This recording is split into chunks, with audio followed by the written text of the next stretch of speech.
আমি আমার নির্ধারিত স্টুডিওর বাইরে আছি, সফররত অবস্থায় আছি। প্রিয় দর্শক, বেশ কিছু গুরুত্বপূর্ণ না, বেশ কিছু ব্রেকিং খবর আছে আজকে। মাঝখানে আমি একদিন দুই দিন আপনাদেরকে ঠিক মতো সংবাদ দিতে পারিনি। আপনাদের প্রচুর প্রশ্ন কমেন্ট জমা হয়েছে, কোথায় আছেন মাসুম ভাই, কি হয়েছে মাসুম ভাই, এইরকম অনেক প্রশ্ন। আপনারা একদম দেখতে এবং শুনতে পাচ্ছেন ক্লিয়ার। আমাকে একটু কমেন্ট, সাউন্ড সবাই বলছেন সাউন্ড একদম ঠিক আছে, সাউন্ড ক্লিয়ার আছে, ওকে থ্যাংক ইউ। বাগদাদ থেকে ইউসুফ খান, থ্যাংক ইউ ভাই, অনেক ভালোবাসা জানাচ্ছেন আপনি আমার জন্য। ওকে, মেইন খবরটি কি জানেন আজকের? হরমুজ প্রণালীতে মার্কিন যুক্তরাষ্ট্রকে বিগ সারপ্রাইজ দিল ইরান। দুর্দান্ত একটি সারপ্রাইজের গল্প শোনাবো। দ্বিতীয় গুরুত্বপূর্ণ খবরটি হলো মার্কিন যুক্তরাষ্ট্র যুদ্ধবিরতির নাম করে পুরো যুদ্ধ বহর নিয়ে প্রবেশ করেছে। যে কোনো সময় ইরানে স্থল অভিযান শুরু করবে, বড় অ্যাটাক শুরু হবে।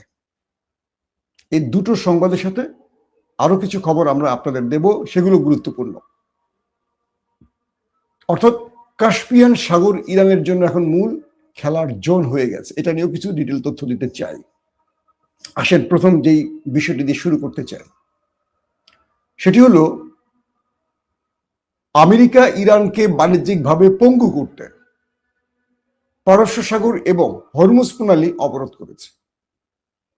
কিন্তু এই অবরোধ কাজে আসেনি। তার প্রধান কারণ হলো ইরান এবং ইরানের মিত্ররা আমেরিকার চোখের সামনে দিয়ে তাদের ট্যাঙ্কার জাহাজ বা জাহাজগুলো নিয়ে প্রবেশ করেছে। এর মধ্যে সবচেয়ে বড় টার্গেট ছিল আমেরিকার ইরানকে আটকাবার।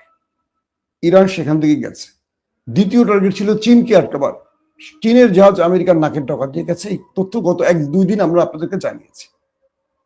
এর পরের গুরুত্বপূর্ণ খবরটি কি জানেন? আমেরিকা ইরানকে যুদ্ধবিরতির নাম করে যে বারবার সময় চাচ্ছে, আজকেও পাকিস্তানের মাধ্যমে পাকিস্তানের যিনি সেনা প্রধান ফিল্ড মার্শাল আসিফ মনির, তিনি এখন আছেন ইরান সফরে। তাকে দিয়ে আমেরিকা কিছু প্রস্তাব পাঠিয়েছে ইরানের কাছে। বলা হয়েছে আরো 2 সপ্তাহ যুদ্ধবিরতি আমেরিকা ইরানের কাছে চায়। দুটো উদ্দেশ্য, এক, ইউরোপ এবং নেটো বন্ধুদের ম্যানেজ করে এই যুদ্ধে টেনে আনার চেষ্টা, এজন্য সময় প্রয়োজন। দ্বিতীয়ত, যদি ব্যর্থ হন, ইরানের বিরুদ্ধে একটি স্থল অভিযান চালাবার জন্য যেই সেটআপ দরকার, যে লোকবল দরকার, যেই সিস্টেমগুলো দরকার, সেগুলো আমেরিকা রেডি করছে। 1 নাম্বার। ইতিমধ্যে ইরানে আক্রমণের জন্য প্রায় 50,000 মার্কিন সেনা রেডি, যারা ইরানের বিরুদ্ধে লড়াই করবে। 2500 ফাইটার রেডি, 1200 কমান্ডো রেডি, 250 যুদ্ধ বিমান রেডি, কয়েক ডজন ওয়ারশিপ রেডি। যে ফিরিস্তি দিলাম, সংখ্যা দিলাম, এই সংখ্যাগুলো নিয়ে ইরানের বিরুদ্ধে লড়াই করবে আমেরিকা। এবং এই সেটআপটিকে বা এই প্রস্তুতিটিকে এখন আমেরিকা জোরে সোরে সম্পূর্ণ করছে। আমেরিকা ইরানে আক্রমণের আগে তাদের কিছু মেরিন সেনার, মানে তাদের 11তম একটি মহড়া হয়েছে। সেখানে কিভাবে ইরানে আক্রমণ চালাবে সেই ব্যাপারে তাদের একটা সম্পূর্ণ মহড়া হয়েছে। কিভাবে পুরো ইরানে ঢুকবে, নিউক্লিয়ার হাইজ্যাক করবে, মানে ইউরেনিয়াম চুরি করবে, কিভাবে ইরানের গুরুত্বপূর্ণ স্ট্রাকচার ধ্বংস করবে, কিভাবে ইরানের পাল্টা আক্রমণ মোকাবেলা করবে, এবং কিভাবে তারা ইরানের মানে সবচেয়ে গুরুত্বপূর্ণ পার্সোনালিটি বা গুরুত্বপূর্ণ ব্যক্তিদের অ্যাসাসিনেশন করবে। এই বিষয়গুলো নিয়ে তাদের একটা মহড়া হয়েছে। বলা হচ্ছে আমেরিকা এবং ইসরায়েলের সামনে দুটো অগ্নি পরীক্ষা। প্রথম অগ্নি পরীক্ষার নাম হলো আয়াতুল্লাহ আলী খামেনির ছেলে মুজতবা খামেনি এবং সেনাবাহিনীর গুরুত্বপূর্ণ কজন জেনারেল, যারা এখন এই মুহূর্তে আইআরজিসি কে কন্ট্রোল করছে। সাম্প্রতিক মোসাদের একটি তথ্য লিক হয়েছে। সেখানে বলা আছে তারা ইরানের একজন টপ সেনা অফিসারকে খুঁজছেন। কে তিনি জানেন? ইব্রাহিম জুলফিকারি, যিনি ইরানের সামরিক সকল তথ্য গণমাধ্যমকে জানান। একজন স্মার্ট ইয়াং অফিসারকে আপনারা দেখছেন। তো ইসরায়েলের মোসাদ বলছে যে তাদের ইরানের যত সেনাবাহিনী আছে তাদের সবার সম্পর্কে মোটামুটি ডাটা মোসাদের কাছে বা ইসরায়েলের কাছে আছে, কিন্তু একজন ব্যক্তির কোনো ডাটা তারা পাচ্ছেন না। তিনি কি ব্রিগেডিয়ার তিনি কি কর্নেল, তিনি কি মেজর জেনারেল, না তিনি অন্য কোনো পদের, এই বিষয়টি শনাক্ত হতে পারছেন না। তার নাম ইব্রাহিম জুলফিকারি, যাকে যুদ্ধ শুরুর পর পৃথিবী চিনতে শুরু করেছে এবং সবাই তাকে এক বাক্যে চেনে, হিরো ইরানের। এখন তো বলা হচ্ছে যে এই ইব্রাহিম জুলফিকারির ডাটা মোসাদ খুঁজে পাচ্ছে না। এখন মোসাদের মধ্যে দুটো তথ্য দিয়েছে। একটি টিম বলছে এটি ইরানের আর্টিফিশিয়াল ইন্টেলিজেন্স হতে পারে, অর্থাৎ এই ব্যক্তিকে Iran target, Israel America target করবে, এটা ইরান জানে। তাই প্রতিদিনকার আপডেটগুলো ইরান কোনো আর্টিফিশিয়াল ইন্টেলিজেন্স এআই এর মাধ্যমে প্রেজেন্ট করছে কিনা, অর্থাৎ ইব্রাহিম জুলফিকারি নামে আদৌ পৃথিবীতে কেউ নেই, ধরেন এটা একটা এআই মানুষ, এটিও হতে পারে। আবার এটিও হতে পারে ইব্রাহিম জুলফিকারি তিনি প্রতিদিন কথা বলছেন, বাট তার নেটওয়ার্ক ইসরায়েলের নেটওয়ার্কে প্রবেশ করতে পারেনি, মানে ইসরায়েল তার কোনো শনাক্ত করার সুযোগ পাচ্ছে না। কোনটা সঠিক জানি না, কিন্তু ইব্রাহিম জুলফিকারিকে হত্যার জন্য আমেরিকা এবং ইসরায়েল এখন হুন নিয়ে খুঁজছেন। এবং আইআরজিসির আরো টপ 10 জন ব্যক্তি আছে যাদেরকে হত্যার জন্য পুরো টিম কাজ করছে। এখন তাদের অবস্থান কতটুকু কি জানা যায়নি। 3 নম্বর, আমেরিকা তার যে স্পেশাল বাহিনীগুলো নামাবে, প্রায় 2500 যুদ্ধ বিমান, কয়েক ডজন ওয়ারশিপ, প্রায় 2500-এর মতো, 2500 যুদ্ধ বিমান, 250, হ্যাঁ ঠিকই আছে, 250 যুদ্ধ বিমান, আর 2500 তাদের স্পেশাল যে কমান্ডো ফাইটার, এই বাহিনীগুলো ইরানে ঢোকার অপেক্ষায় আছে বলা হচ্ছে। মার্কিন প্রেসিডেন্ট তিনি, এই সাউন্ড কি ঠিক আছে? কেউ লিখছেন সাউন্ড নাই, আবার কেউ লিখছেন সাউন্ড ওকে। ভাই আপনারা কি শুনতে পাচ্ছেন? এই দ্বারা বোদেন নাকি? এই বেটা খুব ডিস্টার্ব করে, এই বেটাকে ব্লক মারতে হবে। এই বেটা সাউন্ড ওকে, আরেকজন বলতেছে হ্যাঁ সাউন্ড ঠিক আছে। দর্শক দেখেন বিরক্ত করে শয়তানের আসারি। তো এই মুহূর্তে মার্কিন প্রেসিডেন্ট তিনি তার যেই ওভাল অফিস থেকে হুমকি দিয়েছেন, তিনি বলছেন যে ইরানকে এবার একটা মোক্ষম শিক্ষা দেবেন তিনি, এবং আমেরিকা যে কোনো সময় ইরানে কমান্ডো অপারেশন চালাবে, স্থল অভিযান চালাবে। এবং কিছু তথ্য আসে, যেমন রাশিয়ান যে তথ্যটি সবচেয়ে ইম্পর্টেন্ট, রাশিয়ার সিকিউরিটি কাউন্সিল আজকে ভ্লাদিমির পুতিনকে জরুরি ভিত্তিতে একটি তথ্য প্রদান করেছেন। অর্থাৎ রাশিয়ার সিকিউরিটি কাউন্সিল হলো তাদের নিরাপত্তার সর্বোচ্চ কাউন্সিল বা প্রতিষ্ঠান বা কি বলবো সংস্থা।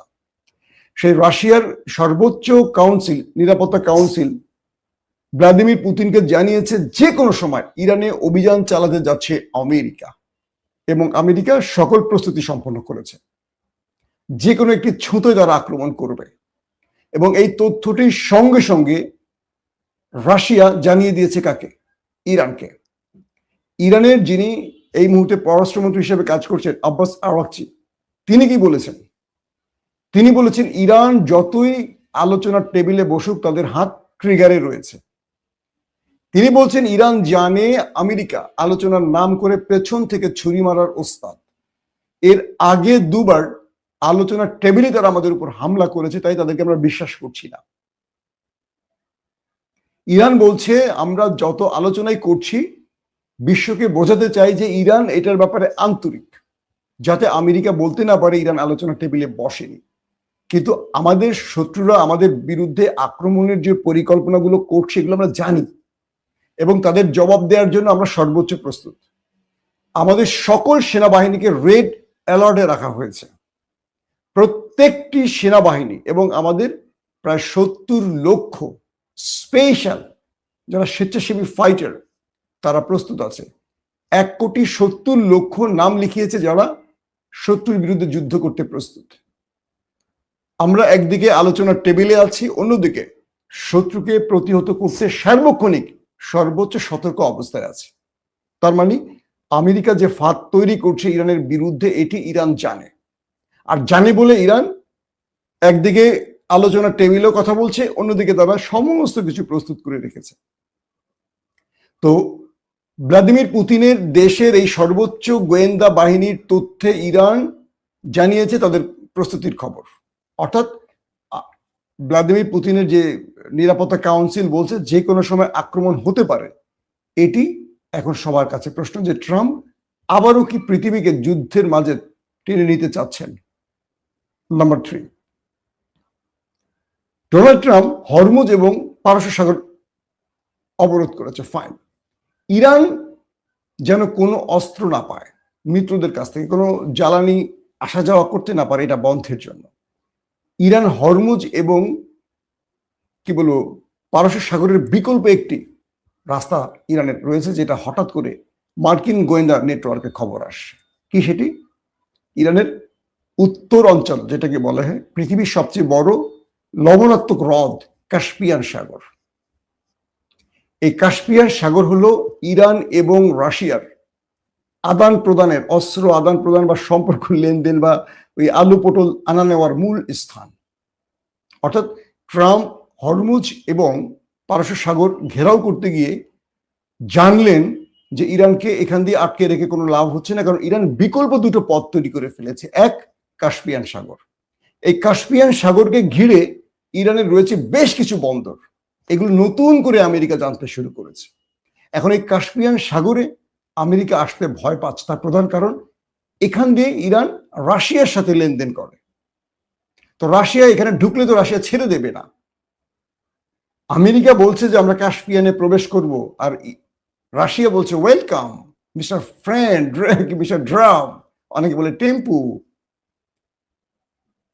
ইরান যে হ্রদের কথা বলছি, পৃথিবীর সবচেয়ে লবণাত্মক হ্রদ কাস্পিয়ান সাগর, এইটার পাহাড়ি অনেক আঁকা বাঁকা পথ এবং এই পাহাড়ের বেষ্টিত অঞ্চলের ভেতরে ইরানের প্রচুর বন্দর তৈরি হয়েছে। এখান থেকে ইরান তার জ্বালানি, এখান থেকে ইরান তার মিত্রদের কাছ থেকে অস্ত্র আদান প্রদান করছে। শুধু এটি নয়, বিকল্প আরেকটি পথ আছে ইরানের জন্য, সেটি হলো আজারবাইজান। পৃথিবীর সবাই জানে আজারবাইজানের সাথে পশ্চিমাদের সম্পর্ক ভালো, কিন্তু এই আজারবাইজানকে ব্যবহার করে, আজারবাইজানের এই স্থানে, আজারবাইজানের বন্দর বলি বা আজারবাইজানের সীমান্ত ব্যবহার করে রাশিয়া থেকে প্রচুর রসদ পাচ্ছে ইরান, এই অভিযোগটি আসছে নতুন করে। অর্থাৎ আজারবাইজান একদিকে পশ্চিমাদের সাথে বন্ধুত্ব রেখেছে, অন্যদিকে ইরানকে গোপনে সাহায্য করছে। এই তথ্যটিও মার্কিন ইন্টেলিজেন্স সোর্সের খবরে চলে এসছে। এখন পরিবেশটি কি দাঁড়ালো? আমেরিকা শেষ পর্যন্ত তার এই যে অবরোধ খেলা, এটা মাঠে মারা গেল এবং আমেরিকা যে ইরানে আক্রমণ করবে এই খেলাটিও শেষ। এবার আসছে সবচেয়ে বড় ব্রেকিং খবর, যেটার জন্য আপনারা বসে আছেন। আমেরিকার সবচেয়ে বড় এয়ারক্রাফট ক্যারিয়ার আব্রাহাম লিঙ্কন হাসপাতালে চলে গেছে, বললাম মনে আছে গ্রিসে, এটা ইরান যখন হামলা করে আগুন জ্বালায় দিছে, এটা চিকিৎসা মোটামুটি সারছে কিছুটা। তো ইরানকে ভয় দেখাতে এটি আবার হরমুজের কাছে আসছে আজকে। তো হরমুজের কাছে এসে ইরানকে ভয় দেখাবার জন্য ট্রাম্প এটিকে আবার টেনে আনছে। হঠাৎ করে ইরানের শত শত ওয়াটার ড্রোন, স্পিড বোট টাইপের, এটা রোবোটিক, এটা মানে কি বলবো, কোনো মানুষ চালানো লাগে না, এটা অটোমেটিক চলে, আর্টিফিশিয়ালি একটা সিস্টেমে এটা চলে। তো ছোট ছোট শত শত এই ওয়াটার ড্রোন গুলো, ওটা ওয়াটার ড্রোন বলবেন, ওয়াটার স্পিড বোট বলেন, বা কি বলে ওয়াটার বোট বলেন, এক একজন একটা নাম বলে, এটা সবগুলোর মধ্যে ভয়ঙ্কর মিসাইল সেট করা থাকে। আপনারা হুতিদের দেখছেন বোধহয়, হুতিরা যে ওই যে বাবুল মান্দাব, গালফ অফ এডেন, তারপর লোহিত সাগর টাগর যেখানে যেখানে মাইট দিছে, এই সিস্টেম দিয়ে কিন্তু মাইট দিছে। এগুলো ইরানের বিষয়। এখন যে বিষয়টি ছিল সেটি হলো, যখনই ইরান জেনেছে তাদের আমেরিকার এয়ারক্রাফট ক্যারিয়ার আব্রাহাম লিঙ্কন আবার প্রবেশ করেছে, তখন শত শত এই কি বলবো ওয়াটার বোট গুলো ছেড়ে দিয়েছে মিসাইল সিস্টেম অন করে। এগুলো অটোমেটিক ছুটে যায়, গিয়ে শত্রুকে টক্কর দিয়ে হিট করে অথবা দূর থেকে হিট করে। এগুলো রাডার সিস্টেমে ধরা যায় না, কারণ এটা পানির অনেক লো লেভেল থেকে আসে, রাডারের ফ্রিকোয়েন্সিটা একটু উপর কেন্দ্রিক থাকে। তো জাহাজ তো অনেক বিশাল না, এয়ারক্রাফট ক্যারিয়ার তো অনেক বড় একটা জিনিস, সাগরের মধ্যে দানবীয়ভাবে ভেসে থাকে। আর এগুলো আছে ছোট ছোট স্পিড বোট, যারা স্পিড বোট দেখছেন, একটু আধুনিক স্পিড বোট, সামনে মিসাইল সিস্টেম থাকে, একটা মেশিন, এগুলো কিন্তু ধ্বংস করার জন্যই বানায়। তো এগুলো শত শত দিছে ইরান ছাইরা। আমেরিকার আব্রাহাম লিঙ্কন যখন দেখলেন স্ক্রিনে বসে তাদের কন্ট্রোল টাওয়ারে যে শত শত ইরানের ড্রোন আসতেছে মিসাইল নিয়ে, ওরে বাপরে মারে বলে, ওরে ট্রাম্প রে বাপরে মার, উঠে পড়ে দৌড় শালারা। মানে যখনই স্পিড বোট গুলো ইরানের ভিতর থেকে প্রবেশ করে হরমুজ বা পারস্য সাগরের দিকে আব্রাহাম লিঙ্কনের দিকে টার্গেট করছে, 800-900 কিলোমিটার ভেঙে পালায় চলে গেছে ওরা। ইরানের ভয়ে ওই অঞ্চল ছেড়ে মানে এয়ারক্রাফট ক্যারিয়ার চলে গেছে। এবার বুঝছেন ট্রাম্প ইরানের সাথে লড়াই করবে। যিনি ইরানকে আক্রমণ করবে হাম্বি তম্বি দিচ্ছে, ইরান তাকে একটু স্লাইড খেলা দেখাচ্ছে, তিনি পালাচ্ছেন। মার্কিন যুক্তরাষ্ট্রের বক্তব্য হলো এটি আমরা নিয়ে আসছিলাম ইরানের বিরুদ্ধে, ইরান তো মিসাইল মেরে এটাকে আমাদের অর্ধেক অকেজো করে দিয়েছে, সম্পূর্ণ সুস্থ হইতে আরো 1-1.5 বছর লাগবে আব্রাহাম লিঙ্কনের। তো এখন যদি আবার ধোলাই শিকার হয়ে তো পুরো শেষ হয়ে যাবে। কোন রকম ইজ্জত নিয়ে বাঁচছে আর কি, মানে পালায় বাঁচছে আর কি, বুঝছেন ইয়ানেরা। তো এই অবস্থার মধ্যে ইরান আমেরিকার দ্বৈরথ চলছে। একদিকে আলোচনা, আজকে পাকিস্তানের প্রধানমন্ত্রী শাহবাজ শরীফ, পররাষ্ট্রমন্ত্রী ইসাকদার চলে গেলেন সৌদি আরবে, আর পাকিস্তানের সেনা প্রধান ফিল্ড মার্শাল আসিম মুনির চলে এলেন ইরানে। আলোচনা চলছে আর নেপথ্যে আমেরিকা যুদ্ধের প্রস্তুতি নিচ্ছে। এই হলো অবস্থা। দর্শক, আজ রাতে ইনশাআল্লাহ আরেকবার আসার চেষ্টা করবো লাইভে 11টার পরে, যদি সম্ভব হয়। তো আজকের মতো বিদায় নিচ্ছি আপনাদের কাছ থেকে। প্রত্যেকে ভালো থাকবেন। আল্লাহ হাফেজ।